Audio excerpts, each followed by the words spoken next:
Hello everyone, welcome back to another video on transaction management, that is ACID properties of transaction. Right, transaction ensures consistency. How transaction is going to ensure consistency? Through ACID properties. Now what is ACID? ACID is a acronym, right? Okay. A means atomicity, C consistency, I isolation, and D means durability. Now we'll see all these properties in detail with an example, right? So we'll start with atomicity.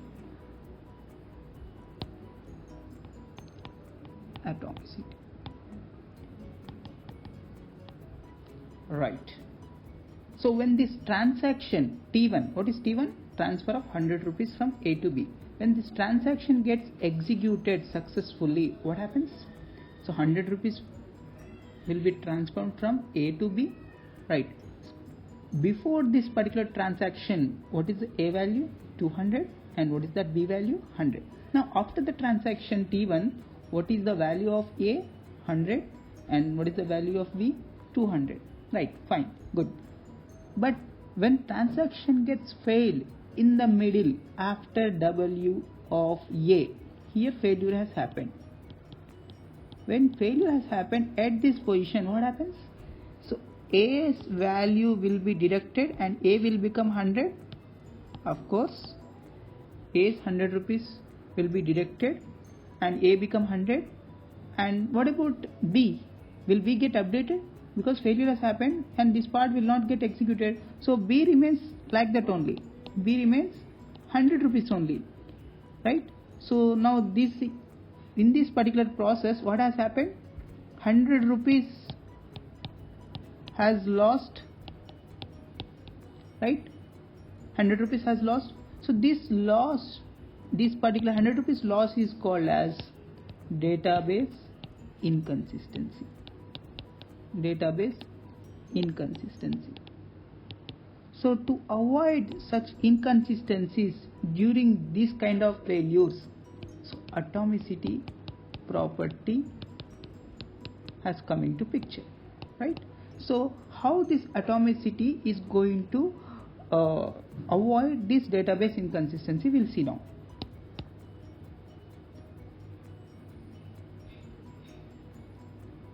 Right. So atomicity ensures transaction to be atomic. This is very, very important. Ensures transaction to be atomic. What is this atomic? What is the meaning of this atomic? Atomic says that either all or none. What is either all or none? Operations. None of the operations to be executed. That is partial execution of operations of the transaction is not allowed.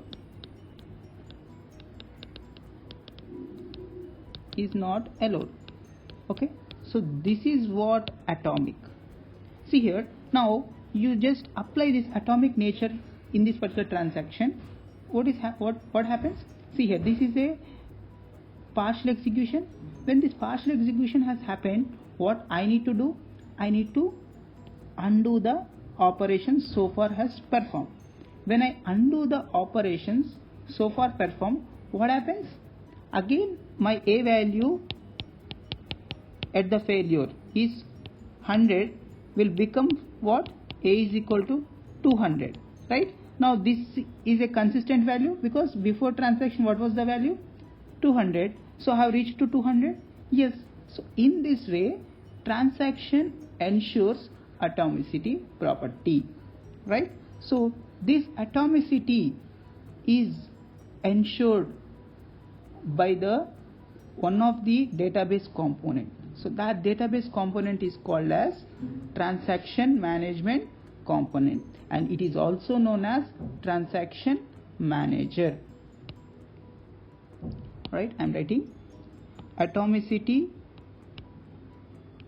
ensured by one of the components of the database system.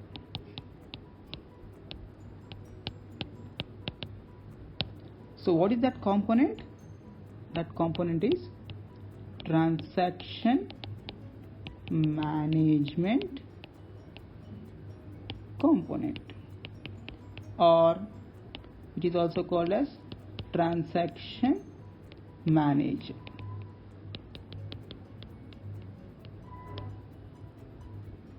Right? The next property is consistency.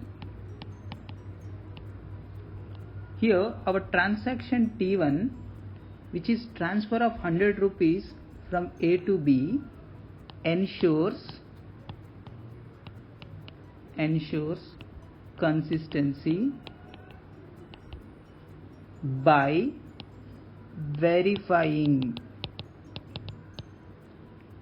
database state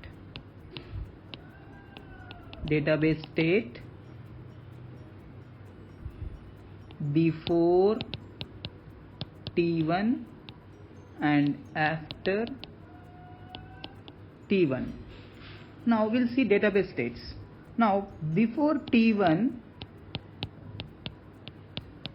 what is my database state? A is equal to 200, and what is my B? B is equal to 100. Now what is that sum? A plus B is equal to 300. This is what my database state before T1, right? Now after T1, what is my database state? A is equal to 100, B is equal to 200. Now what is that sum? A plus B is equal to 300. Now this is what my database state after T1. Now here the consistency is preserved. Here consistency of T1 is ensured when A plus B remains unchanged after the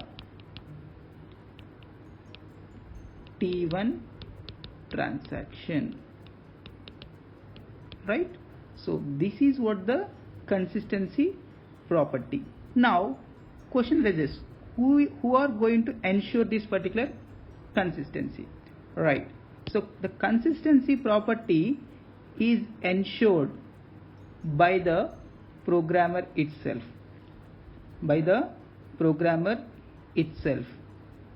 and one more important thing, consistency is automatically preserved or ensured when atomicity, isolation and durability properties are ensured, right? So, and even this consistency also ensured by the programmer, right? This is what the consistency property. Now we'll understand isolation property. To understand this isolation property, I am taking the database in which there are some database items. A is equal to 100, B is equal to some 200. On this database, I am taking two transactions, T1 and T2. Both this T1 and T2 are executing simultaneously. In database terminology, simultaneous means concurrently. So now these T1 and T2 are executing concurrently on the database. Now how this T1 and T2 are executing concurrently? The reason is that because of isolation property. Isolation property. Because of this isolation property, both T1 and T2 executes concurrently on the database as if they are executing alone in the database, right? T1 will execute as if it is executing alone on the database. Now T2 also execute as if it is executing alone on the database. But what is happening actually? Both T1 and T2 are executing concurrently on the database. How this is possible? This is possible by the property called isolation property. Right. Now there results a problems when there exists a concurrent execution, right? Suppose now we'll take another scenario. Now T1 is executing on A and T2 is also executing on A concurrently. Now there results a inconsistency. Of course, there results a inconsistency, right? Because of this isolation property, what is happening here? Inconsistencies are created. So such inconsistencies created due to isolation property are solved by concurrency control techniques. There exists a concurrency control techniques. So using those techniques, we are going to remove such inconsistencies in the database. Right? Well, the responsibility of ensuring isolation property of the transaction is taken care by concurrency control component. So this concurrency control component takes the responsibility of ensuring isolation property. Now this concurrency control component is also known as concurrency control manager, right? Well, we'll see durability property.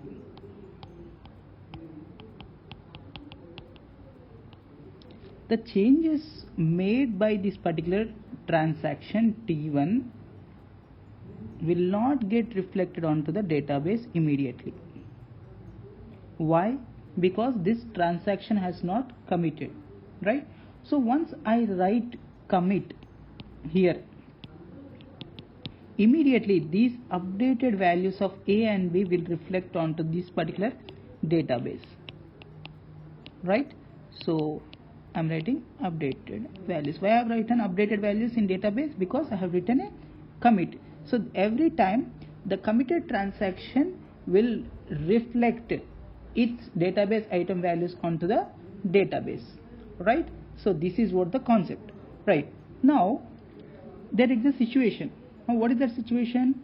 So after commit and before update, I'm saying after commit and before update, if there exists a failure, then what happens?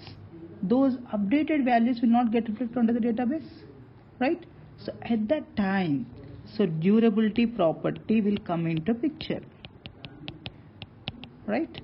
So durability property will come into picture, and what it will do? It will update the values of A and B database items as soon as database system recovered from failure, right? This is what the durability property, right? So now which component takes the responsibility of ensuring durability? So that component is recovery management component, and it is also referred as a recovery manager. So recovery manager or recovery management component takes the responsibility of durability property, right? So this is what the asset properties of transaction. In the next video we are going to see database transaction states.